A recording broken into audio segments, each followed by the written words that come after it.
गुजरात के तट पर ना एक ऐसी जगह है जहां लहरें कहानियां नहीं बल्कि चीखें लेकर आती हैं। एक ऐसा बीच जिसकी रेत सुनहरी नहीं बल्कि राख जैसी काली है। जी हां, ये जगह है दुमास बीच, जो अपनी खूबसूरती से कहीं ज्यादा अपने खौफनाक सायों के लिए जानी जाती है। जरा एक पल के लिए सोचिए, आधी रात का वक्त है, चारों तरफ घना अंधेरा और सिर्फ लहरों का शोर सुनाई दे रहा है, और ठीक उसी शोर के बीच कोई धीरे से आपका नाम पुकारता है। क्या करेंगे आप? पलटकर देखेंगे या डरकर भाग जाएंगे? आज की हमारी ये कहानी बस इसी एक सवाल से शुरू होती है। ये सिर्फ कोई पुरानी कहावत नहीं है, ये एक चेतावनी है। एक ऐसी चेतावनी जिसे अगर मान लिया गया होता तो शायद वो खौफनाक रात उन दोस्तों की जिंदगी में कभी आती ही नहीं। तो कहानी शुरू होती है कॉलेज के 5 दोस्तों से।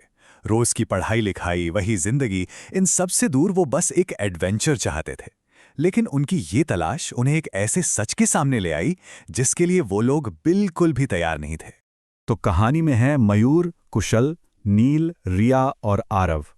गोवा का प्लान बनते बनते बोरिंग लगने लगा तो मयूर ने एक नया नाम सुझाया, दुमास बीच। एक ऐसा नाम जिसे सुनकर बाकी दोस्तों के मन में रोमांच तो जागा, पर साथ ही एक अनजाना सा डर भी।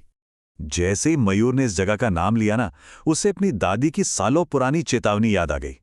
दोस्तों ने तो यह सुनकर मजाक में उड़ा दिया, पर मयूर कहीं ना कहीं जानता था कि उसकी दादी की कही हर बात के पीछे कोई ना कोई गहरा राज जरूर छिपा होता है। खैर, जब वो पांचों दुमास बीच पहुंचे तो दिन के उजाले में तो सब कुछ एकदम नॉर्मल लग रहा था। लोग घूम रहे थे, दुकानें सजी थीं, सब ठीक था। लेकिन फिर उनकी नज़र उस चीज़ पर पड़ी जिसने उनके अंदर बेचैनी की पहली लहर दौड़ा दी। वो थी वहां की रेत। आम बीच की तरह गोल्डन या सफ़ेद नहीं, बल्कि अजीब सी काली। ऐसा लग रहा था जैसे किसी ने पूरे किनारे पर मातम की चादर बिछा दी हो। ये रंग कुदरती तो बिल्कुल नहीं लग रहा था, और इसके पीछे की वजह वो तो और भी ज्यादा डरावनी थी। सच ये था कि दुमास बीच सदियों तक एक शमशान घाट हुआ करता था। यहां अनगिनत लाशें जलाई गईं और उनकी राख धीरे धीरे इस रेत में मिलती गई और इसे हमेशा के लिए काला कर गई। मतलब वो जिस जमीन पर खड़े थे वो कोई हॉलिडे स्पॉट नहीं, बल्कि मौत का घर था। और जाहिर है, जहां इतनी मौतें हों वहां आत्माओं की कहानियां तो होंगी ही। वहां के लोग मानते हैं कि सूरज ढलते ही यहां भटकती हुई रूहों का राज होता है। मछुआरे भी कभी रात में किनारे के पास अपनी नाव नहीं लाते। कहते हैं जिन आत्माओं को शांति नहीं मिली वो आज भी यहीं इंसाफ मांगती हैं। उनकी ये बेचैनी तब असली खौफ में बदल गई जब पास से गुजरते एक बूढ़े आदमी ने धीमी रहस्यमयी आवाज में ये शब्द कहे। उसकी आंखों में एक अजीब सी गहराई थी, मानो वो जानता हो कि इस काली रेत के नीचे आखिर कौन कौन से राज दफन हैं। अब सूरज डूब रहा था और दोस्तों के बीच का हंसी मजाक भी अब खत्म हो चुका था। उसकी जगह एक अजीब सी खामोशी ने ले ली थी। और फिर उन्होंने वो गलती की जो उन्हें कभी नहीं करनी चाहिए थी। उन्होंने अलग होने का फैसला किया। हुआ ये कि कुशल को दूर कुछ पुराने खंडहर दिखे और वो वहां जाने की जिद करने लगा। रिया और आरव का दिल पहले ही घबरा रहा था, तो उन्होंने मना कर दिया। नील मयूर और कुशल के साथ कुछ दूर तक गया, पर अंधेरा बढ़ते देख वो भी डरकर वापस लौट आया। अब उस वीरान शमशान के खंडरों के पास सिर्फ मयूर और कुशल बचे थे। बातों बातों में उन्हें वक्त का अंदाजा ही नहीं रहा। जब उन्होंने वापस जाने के लिए मुड़कर देखा तो दूर दूर तक सिवाय काले अंधेरे और डरावनी लहरों के कुछ भी नहीं था। वो रास्ता भटक चुके थे।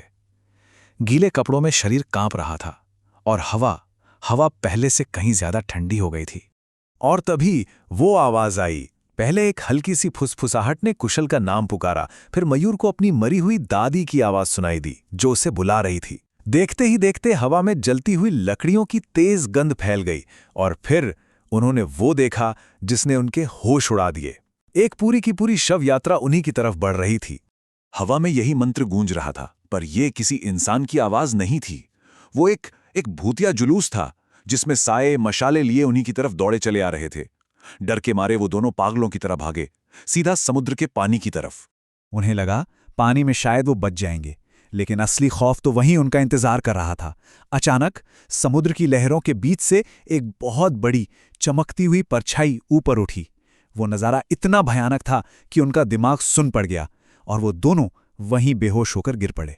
अगली सुबह जब उनके दोस्तों को वो मिले तो रात का खौफ दिन के उजाले में और भी ज्यादा भयानक लग रहा था। पुलिस की मदद से उन्हें ढूंढा तो गया, लेकिन जो मिले वो मयूर और कुशल नहीं, बल्कि उनके डरे सहमे शरीर थे। सोचिए, वो एक मजेदार ट्रिप के लिए निकले थे और अब रेत में बेहोश पड़े थे। उनकी हंसी ठहाकों की जगह अब तेज बुखार और बड़बड़ाहट ने ले ली थी। वो कुछ बताने की कोशिश कर रहे थे, लेकिन उनके पास शब्दों से ज्यादा खौफ था। वो रात उनके लिए कभी खत्म नहीं हुई। वो हमेशा के लिए मयूर की यादों में बस गई। आज भी कई बार उसे नींद में जलती हुई लकड़ियों की वही तेज गंध आती है और वो चीखते हुए उठ बैठता है। वो खौफ आज भी उसकी रूह में जिंदा है। तो आखिर क्या था वो जो मयूर और कुशल ने उस रात देखा? क्या वो सब सिर्फ उनके डरे हुए मन का वहम था, या दुमास की काली रेत आज भी उन अनगिनत आत्माओं की कहानियां सुनाती है जिन्हें कभी शांति मिली ही नहीं? इसका जवाब शायद हमेशा उन लहरों में ही कहीं दफन रहेगा